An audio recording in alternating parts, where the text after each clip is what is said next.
एक बार की बात है, दो राज्यों में युद्ध छिड़ गया, जिसमें जो छोटा राज्य था वो बहुत डर गया था।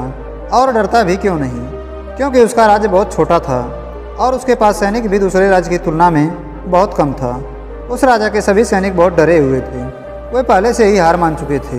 कोई भी सैन्य अधिकारी युद्ध पर जाने को तैयार नहीं था। परंतु राजा हार मानने वालों में से नहीं था। वह तुरंत एक योजना बनाया। उसने एक फकीर से प्रार्थना की कि वह उसके सैनिक का नेतृत्व करे। सभी सैन्य अधिकारी हैरान थे। वे सोच रहे थे कि अगर हमने हार मान ली तो क्या राजा एक फकीर को सेनापति बना देगा, जिसे युद्ध का कोई अनुभव ही ना हो, जो कभी युद्ध लड़ा ही ना हो, और यहाँ तक कि जिसने कभी युद्ध की बात तक ना की हो। पर उधर वो फकीर राजी हो गया। वह सारे सैनिकों को लेकर जाने लगा। सेनापति भी उसके पीछे पीछे जाने लगे। वे सोचने लगे कि चलो चलकर देखते हैं कि आखिर होता क्या है। वह फकीर पूरे जोश से भरा हुआ था। वह जिस रास्ते से जा रहा था वहाँ एक छोटा सा मंदिर था। वह फकीर सारे सैनिकों को इकट्ठा कर कहने लगा, रुको, सबसे पहले हम भगवान से पूछ तो लें कि हम युद्ध पर जाएं या नहीं। यदि भगवान कहते हैं कि तुम युद्ध जीत जाओगे तो हम युद्ध के लिए जाएंगे, वरना हम लौट जाएंगे और राजा से कह देंगे कि भगवान की मर्जी नहीं है, इसलिए हम युद्ध में नहीं गए। सारे सैनिक डरे हुए थे।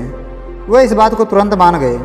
फकीर ने ईश्वर से प्रार्थना की और अपने झोले से एक सिक्का निकाला और कहा, हे भगवान, यदि हमारी जीत निश्चित है तो यह सिक्का सीधा गिरे, और हार निश्चित हो तो यह सिक्का उल्टा गिरे।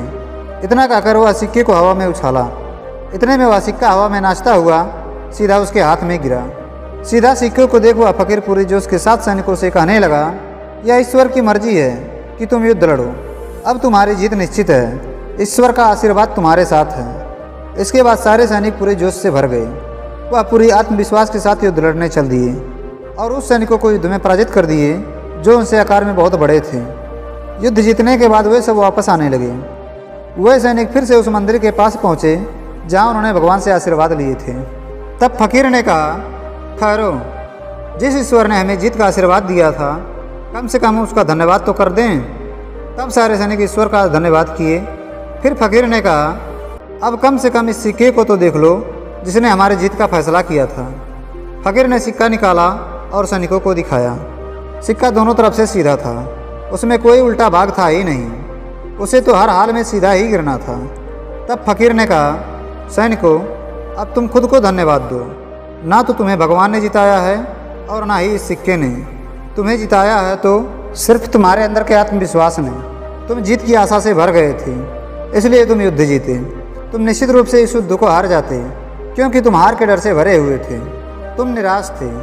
तुम जानते थे कि हारना ही है, पर तुम जीत गए क्योंकि तुम्हें अपने जीत पर विश्वास हो गया था।